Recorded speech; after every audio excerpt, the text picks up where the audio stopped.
Uy, Luzon, Visayas at Mindanao, Shiminit, Shinimot. Shinimot ang confidential funds. Nagtalsikan tuloy mga laway ko. Shinimot ni Inday Sara Duterte maging ang confidential funds, hindi lang ng Office of the Vice President, kundi maging ng Department of Education. Naku naman Shiminit, Shinimot. Paano ka, Coffee? Kahapon sumalang sa budget hearing itong Department of Education at wala silang kaalam-alam. Mismong DepEd ka, Coffee, wala silang kaalam-alam kung saan ginastos yung confidential funds na yan ng DepEd. Baka nalilito kayo, ka Coffee, dalawa yan ha. May confidential funds sa Office of the Vice President. Sabi ng COA, illegal yung paggastos dyan, pagwaldas dyan. More than 73 million, ka Coffee, na nagkaroon ng notice of disallowance yan. Hindi naging tama yung pagwaldas ni Inday dyan. Hiwalay pa yan, ka Coffee, ha? Baka nagkakamali kayo, ha? Hiwalay pa yung Office of the Vice President doon sa confidential funds ng Department of Education. Ibig sabihin si Inday, dalawa yung confidential funds. Shiminit, Shinimot. Hindi rin pinatawad maging ang budget ng Department of Education. Grabe na, ka Coffee. Nakakatawa ito pero dapat hindi ito nakakatawa eh. Tama ba? Nagigets ba ako? Nakakatawa yung ginawa niya pero nakakaawa ang Department of Education, nakakaawa ang kaban ng taong bayan dahil feeling ko may nag-advise dyan kay Inday. Baka tatay niya nag-advise niyan. Hindi alam kung saan ginastos yan. Yes, confidential funds yan.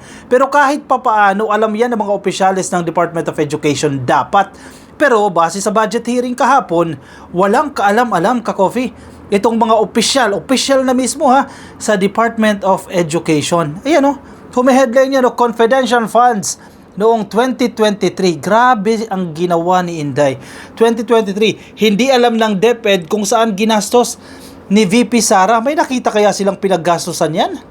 Napakatindi nito, oo. Sa pagdalo ng mga opisyal, nasa headline ng PTV4, sa pagdalo ng mga opisyal ng Department of Education sa kanilang panukalang budget para sa 2025, natalakay ang 2023 confidential funds ng kagawaran sa ilalim ng pamumuno ng dating kalihim nito na si Vice President Sara Duterte. Kasi 2024, doon na nagsimulang masilip yan. Kasi biruin mo ba naman, Department of Education ka, magre-request ka ng confidential funds. Diyan na nagsimula yung discussion na yan. At tuluyan, hindi na sila nabigyan ng 2024. Pero ng 2023, nabigyan pa rin siya. At sinimot yan, Shiminit. Aminado ang ilang opisyal ng DepEd. Again, opisyal yan ha. Sige, confidential funds. So yung nature niya, pag sinabi mong confidential, hindi dapat alam ng ordinaryong tao, di ba? O ng general public. Pero ito, official to mismo ng DepEd, hindi nila alam kung saan ginastos yung confidential funds na yan. In short, naglaho lang ng parabula iyang confidential funds na yan. Saan ginastos ni Inday yan? Sana lumabas din yung COA report ukol sa pondo na yan. Aminado po ang ilang opisyal ng DepEd na hindi nila alam kung gaano o kung paano ginastos ng dating kalihim ang pondo. Grabe. Sige, DDS, labas. Ipagtanggol nyo to.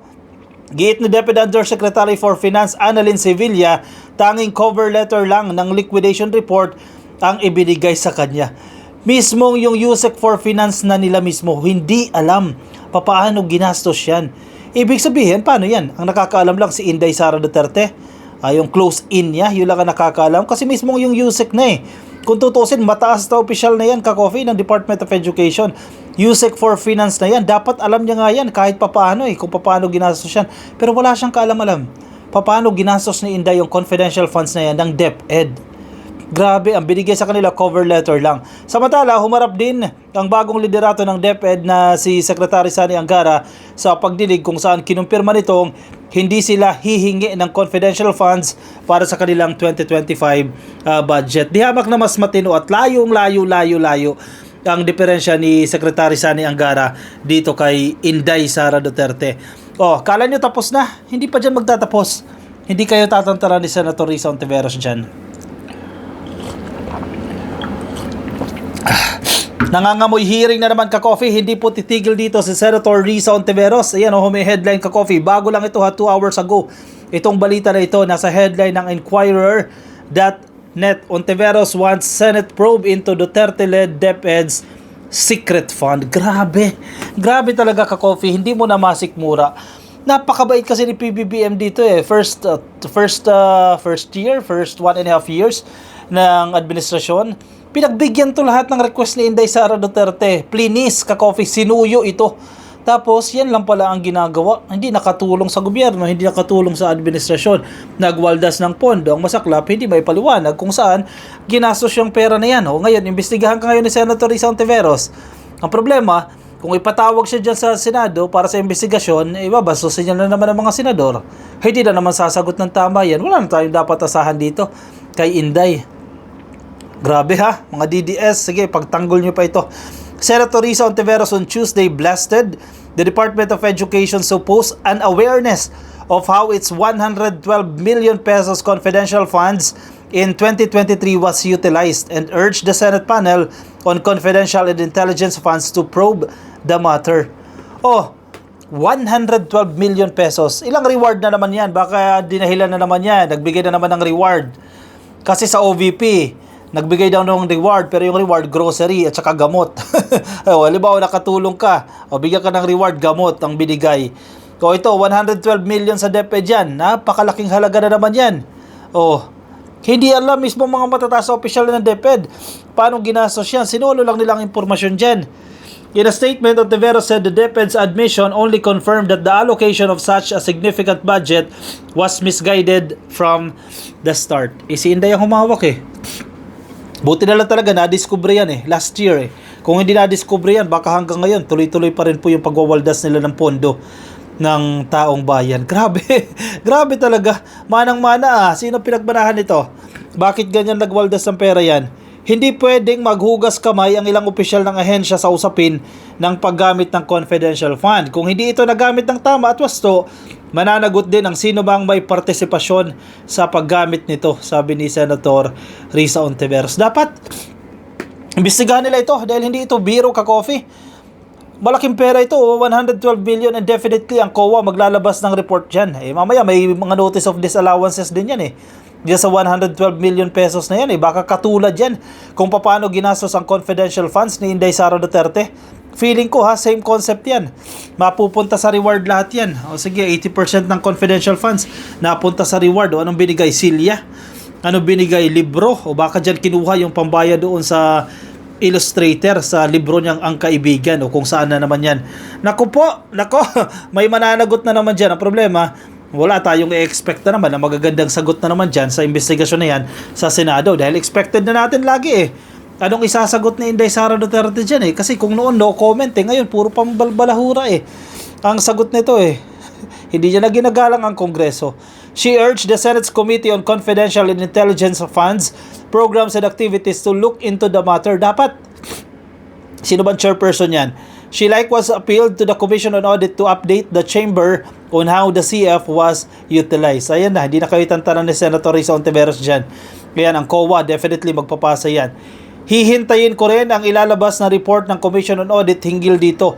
Karapatan ng mga Pilipino na malaban kung saan ginastos ang perang pinaghirapan natin hanggang sa huling sentimo, sabi ni Senator Risa Ontiveros. At ang masaklap pa dito ka-coffee, kahapon napag-usapan natin yan. Yung hinihingi na pera ng Department of Education under the leadership to ni Inday Sara labas pa dito si Sani Angara kasi lately lang naman siya dyan. Yung hiningi niyang pondo, bilyones yan. Pero ang utilization rate wala pang 20%, 10% mahigit lang. Ibig sabihin, hingi ka ng hingi ng pondo, hindi mo ginagamit. So kawawa naman yung mga ibang ahensya na nawala ng pondo. Pero ikaw, hingi ka ng hingi, binigyan ka naman ng pondo, hindi mo naman ginamit. Wala pang 20% yung utilization rate. Kumbaga, nang hingi ka ng 100, wala pa sa 20 pesos doon yung nagamit mo. Pero ito yung twist Pagdating sa confidential funds, 143% utilization rate. Agad-agad, wala pa sa kalahati ka-coffee ng taon, ubos na agad yung pera na yan. Basta confidential funds. Kasi akala nila hindi na sila masisilip dyan Kasi mas maluwag ito ka-coffee as compared sa regular funds. Ang liquidation ng regular funds, mabusisi yan ka-coffee.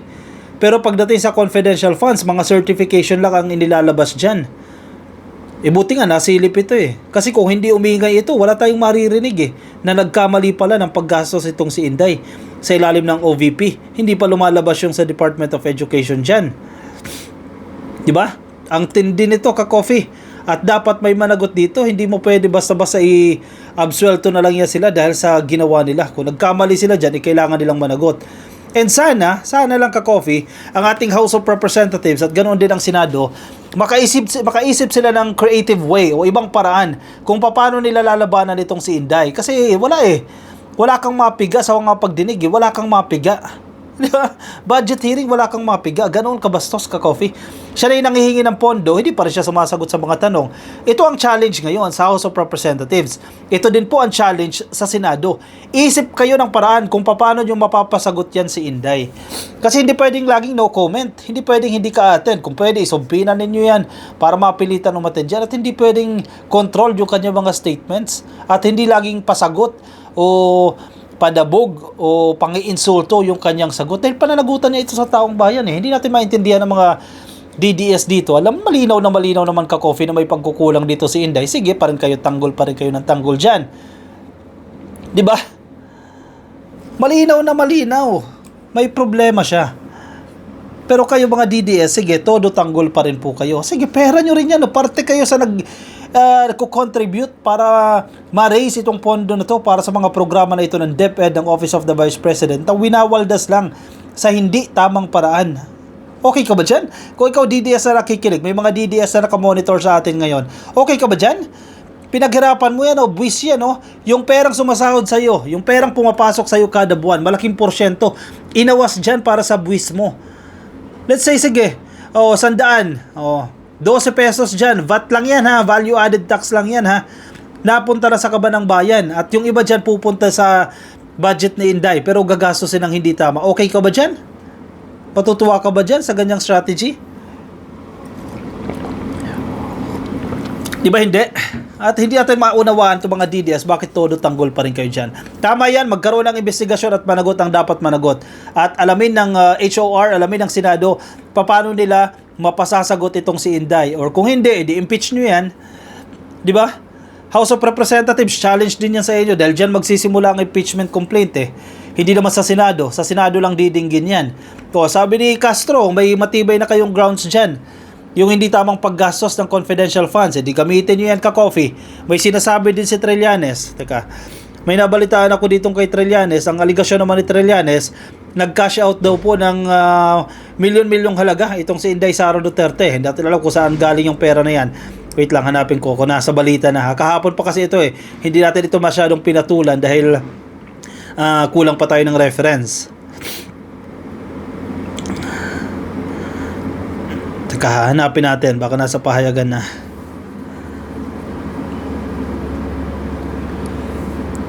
Ayan, 14.4 million pesos daw po yan ang kinash out mula kay Michael Yang. Hindi natin alam kung totoo ito o kung ano na naman itong sinasabi ni Trillanes, kung valid ba ito.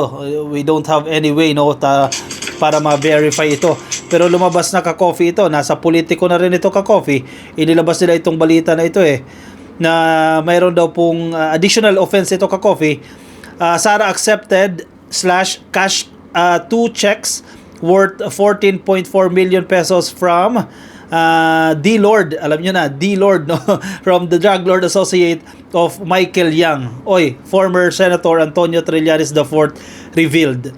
14.4 million pesos yan ka-coffee. Kinash out o tinanggap ni Inday Sara Duterte. Again, disclaimer, hindi tayo sure dito verified ba ito ka-coffee, pero yan po ang sinasabi dito ni Trillanes. So dalawa na yung grounds na pwedeng maging offense. Sabi nila, sa paniniwala nila, hindi naman natin alam yung technicalities nila dyan. Pero si Castro, si Franz Castro ng Acti Church Party List, very confident siya na itong maling paggastos ni Inday Sara Duterte dyan sa confidential funds na yan, impeachable offense yan. Papasok yan doon sa konsepto ng betrayal of public trust at pwedeng maging ground ng impeachment kay Inday. O dinagdag pa ni Trillanes itong pag-cash out o pagtanggap ng 14.4 million pesos na galing sa associate ni Michael Yang. Total, hindi naman siya sumasagot Total, wala, nating tulos na siya Sabi niya, pinilit lang naman siya dyan O hindi idaanin niya sa impeachment. Di ba?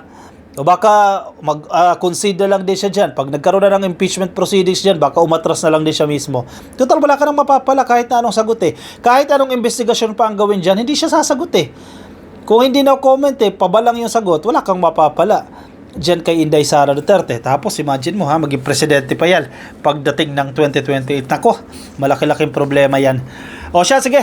Anong komento nyo ka-coffee? Anong inyong mga reaksyon? Lagay dyan sa ating comment section para mabasa ng iba nating mga ka-coffee. Kung nasa Facebook po kayo, pasuyin na lang, baka di pa po kayo naka-follow sa ating Facebook page. Yan, click lang po ng follow or like sa Facebook. At kung nasa YouTube po kayo, please click lang po ng subscribe dyan sa baba. Subscribe lang po at like na rin ka-coffee sa ating video. Attendance check natin yan ha. I-like lang po itong video to para sa ating attendance check. Ako yung magpapaalam muna sa inyo. Ingat pa rin po kayo ha, lalo na po yung nasa Northern Luzon at ibang parte ng Luzon. Medyo malakas-lakas pa rin po ang pag-uulan. Ingat kayo, nasaan man po kayong panig ng daigdig. O siya, paalam muna sa inyo ka-coffee. Kita-kits ulit tayo sa ating susunod na videos. Bye-bye!